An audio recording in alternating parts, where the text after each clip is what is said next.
Shalom saudaraku, salam sejahtera dalam kasih Kristus. Jumpa lagi dengan saya, Diri Juli. Kita akan belajar berapologetika bersama-sama di channel ini. Ustadz Ipung Atria, lama-lama ini mirip Ustadz Kainama ya. Suka comot-comot Alkitab sembarangan, kemudian dia tafsirkan secara serampangan, membabi buta, hanya untuk memperkuat akidah umat Islam katanya. Ini gimana sih konsepnya ya? Memperkuat akidah umatnya dengan cara menjelek-jelekkan agama orang lain. Ini sih kelewatan menurut saya. Sebelumnya mari kita bersama-sama melihat video berikut ini.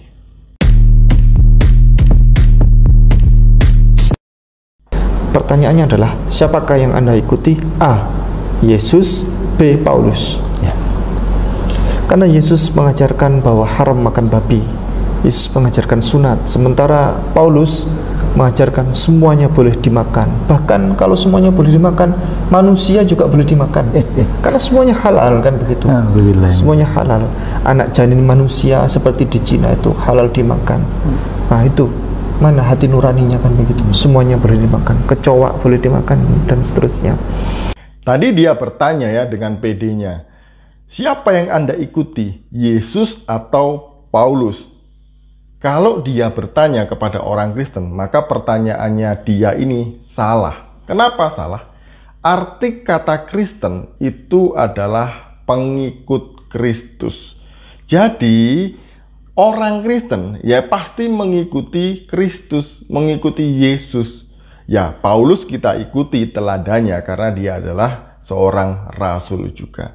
Jadi, ini pertanyaan seperti ini dianggap sebagai pertanyaan yang cerdas, seolah-olah dia sudah menemukan sebuah penemuan yang spektakuler bagi orang Islam. Padahal ya pertanyaan biasa aja, sampah bagi saya.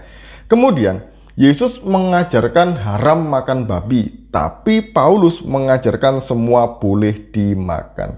Pertanyaan saya, di mana ayatnya Yesus mengajarkan makan babi itu haram? Apakah ada ayatnya? Lalu apa yang Yesus ajarkan mengenai makanan? Mari kita bersama-sama melihat di dalam Injil Matius pasal 15 ayat 17-18 yang berbunyi demikian. Tidak tahukah kamu bahwa segala sesuatu yang masuk ke dalam mulut turun ke dalam perut lalu dibuang di jamban? Tetapi apa yang keluar dari mulut berasal dari hati, dan itulah yang menajiskan orang. Jadi, kata Yesus, yang najis itu bukan sesuatu yang masuk ke mulut, artinya makanan. Jadi, makanan itu tidak membuat orang menjadi najis, karena semuanya akan dicerna di perut, kemudian keluar ke jamban. Semuanya akan jadi kotoran. Tapi yang najis adalah yang keluar dari mulut, gitu ya. Yang najis yang dilakukan oleh orang Kristen apabila orang Kristen melakukan hal-hal seperti Ustadz Ipung dan temannya ini. Kenapa? Karena apa yang dilakukan itu keluar mulut itu bisa menyakiti orang lain, bisa membuat orang lain tersinggung, bisa membuat orang lain marah. Nah, itu adalah perbuatan yang najis.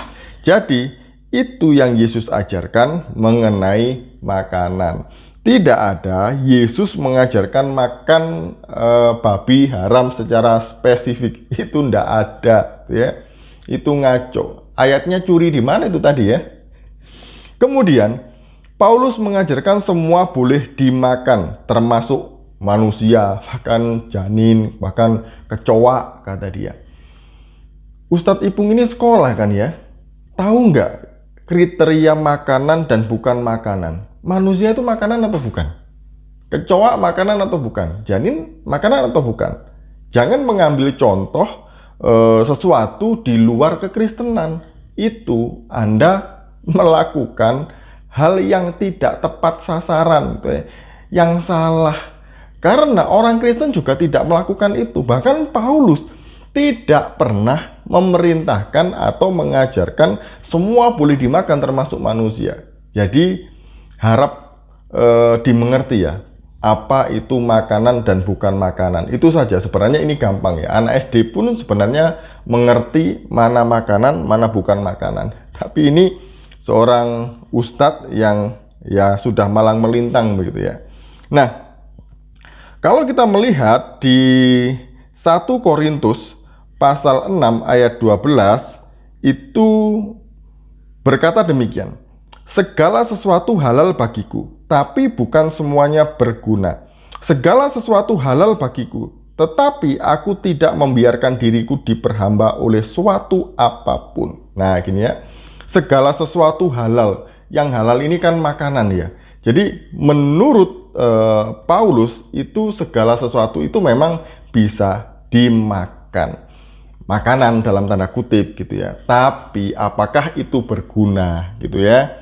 Maksudnya gini, ya makan babi boleh, tapi kalau kolesterolmu tinggi, ya kamu jangan makan banyak-banyak gitu ya. Kemudian makan sapi, kambing boleh. Juga kalau kolesterol, kan juga nggak boleh dimakan gitu ya. Itu juga nggak berguna. Jadi kamu harus tahu diri mengenai kondisi tubuhmu sendiri. Kalau banyak penyakit, ya jangan dimakan, bukan hanya daging kan ya.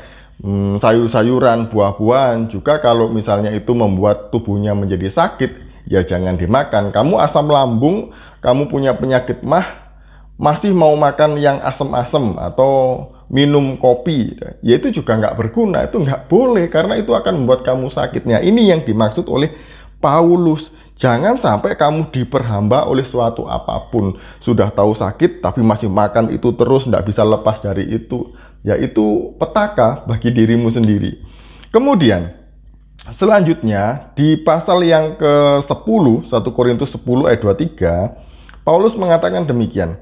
Segala sesuatu diperbolehkan, benar, tapi bukan segala sesuatu berguna. Segala sesuatu diperbolehkan, benar, tapi bukan segala sesuatu membangun. Termasuk ini tadi berbicara makanan ya. Boleh makan apa saja gitu kan. Tapi apakah itu berguna bagi tubuhmu? Apakah itu membangun? Apakah itu tidak menjadi batu sandungan bagi orang lain? Nah, makanya harus diperhatikan terlebih makanan yang dipersembahkan kepada berhala. Itu juga jangan dimakan. Karena kalau ada orang yang lemah imannya kemudian melihat, mereka akan kemudian bingung di kamu melemahkan iman orang tersebut. Kamu menjadi batu sandungan bagi orang tersebut. Jangan dimakan gitu ya. Aturan Paulus ini sudah sangat jelas loh di sini ya. Kalau itu tidak berguna bagi tubuhmu, ya jangan dimakan.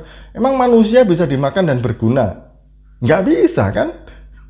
Ini cara berpikirnya ini aneh nih orang ini ya. Sudah mencuri ayat sembarangan, tafsirkan juga sembarangan. Kemudian 1 Korintus pasal 10 ayat 25 sampai 29. Apa yang Paulus katakan? Mari kita membacanya.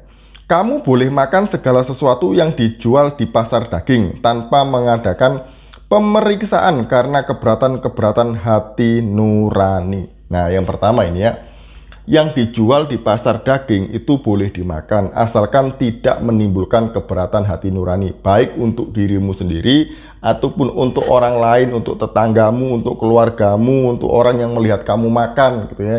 Jangan. Saya pernah pergi ke pasar Beriman di Tomohon sana ya. Binatang banyak yang di Jawa tidak dijual, tapi di sana semua dijual gitu ya.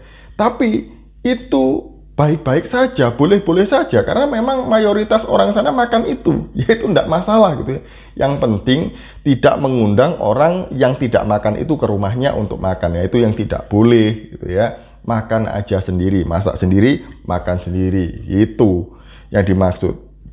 Karena bumi serta segala isinya adalah milik Tuhan.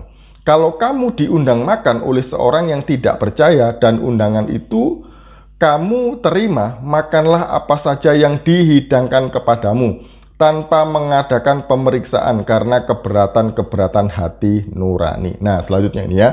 Kalau kamu diundang makan ke rumah orang, apapun yang dihidangkan, ya makan saja gitu ya. Jadi kamu jangan ini belinya dari mana, ini pasarnya di mana, ini halal atau enggak gitu.